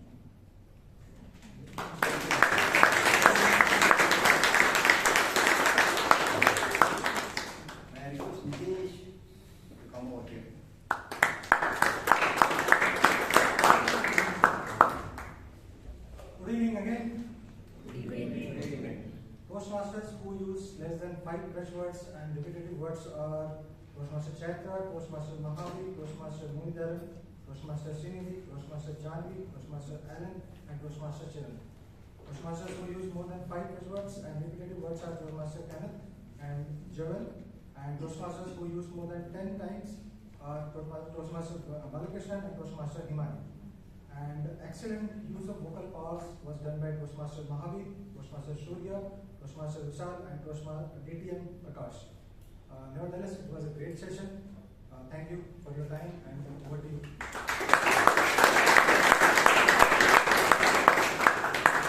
Nice showcase, grammarian.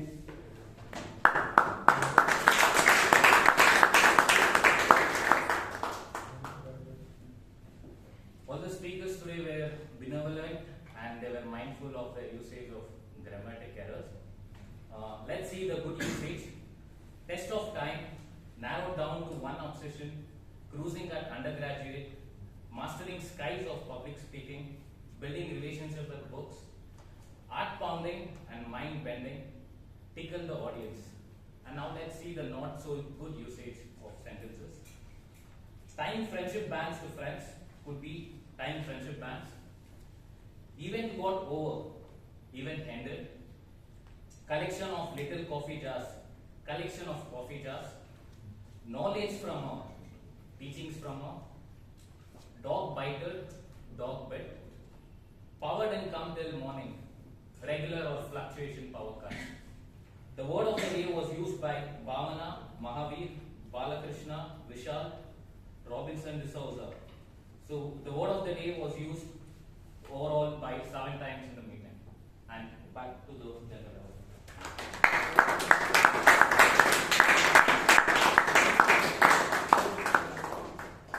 We have 4 guests here, Vijay, Ranjan, Jain, and Purvi.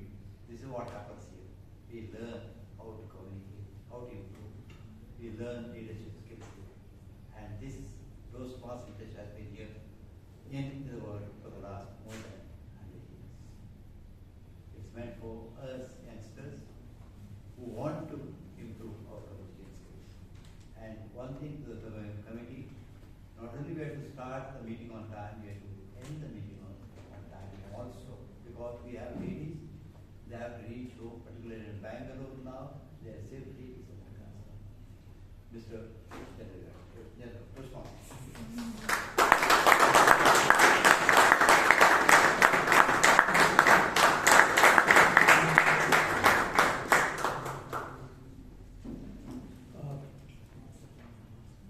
Thank you so much for being a lovely audience. My dream is to have a PhD in Toastmasters someday. I'll be sharing the link for the password for the meeting is 0304.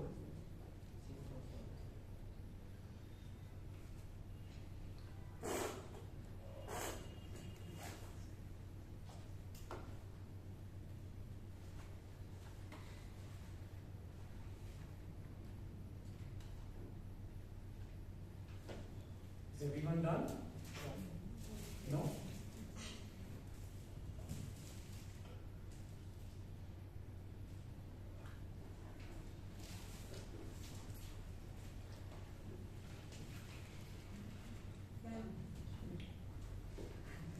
Alright, I really thank each one of you. Thank you, Toastmaster Abhay. Thank you, Toastmaster Priyanka. Thank you, everybody. Bangalore Toastmaster may not need me, but I need Bangalore Toastmaster. Thank you very much, and over to you. Thank you very much.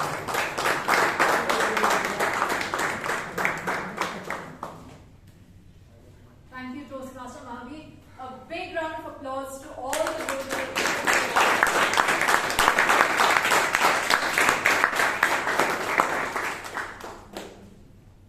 I have a couple of announcements for today. One, today is the last day to fill in the Moments of Truth form. Our secretary has been consistently posting about it. Please do remember to fill it out. I am also very happy to announce that we have just started our batch of speechcraft. A huge thank you to Toastmaster Veeresh for putting in all the hard work to help get all the speechcrafters registered.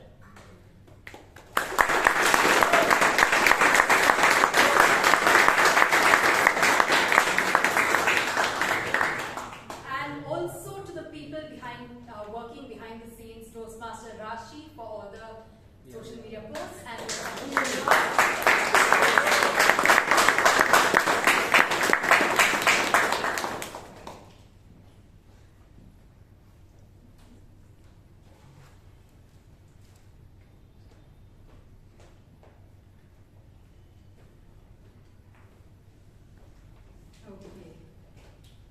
the Best Auxiliary Role Taker Award goes to someone who compared bad grammar to bad breath. Toastmaster Prakash.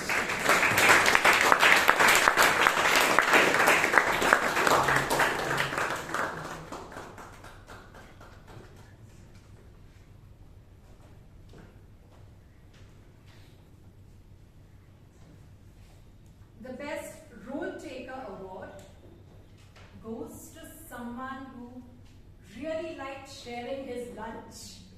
Toastmaster Mahaveer Jain.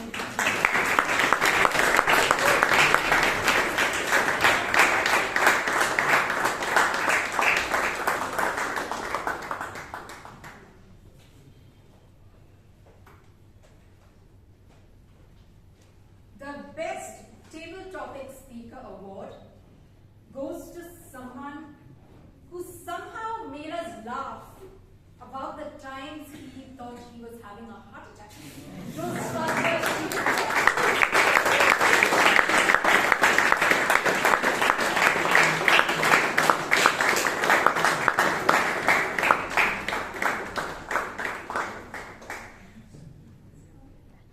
Thanks for the guys.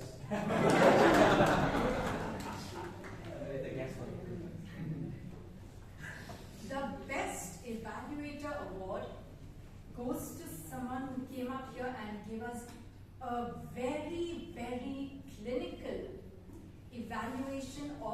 and evaluation. Toastmaster Abhay Katwal.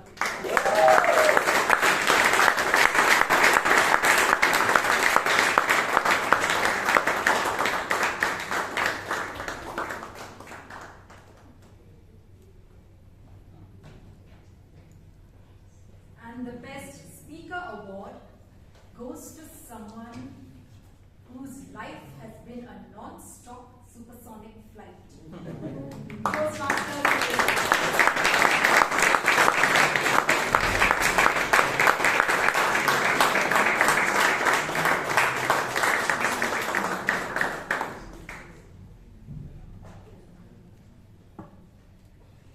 Now, before we close for the day, I would like the guests to please raise your hands. Okay, thank you. Toastmaster Veeresh, can you please stand up? So guests, please note that Toastmaster Veeresh will be giving you a walkthrough about Toastmasters immediately after the meeting ends. So immediately after the meeting ends, please take your snacks and join him. Thank you, Toastmaster Veeresh. With this, we come to the end of meeting number 1488. I declare meeting number 1488 closed. Can we have all the guests join Toastmaster Veeresh and all the award winners come for a photograph?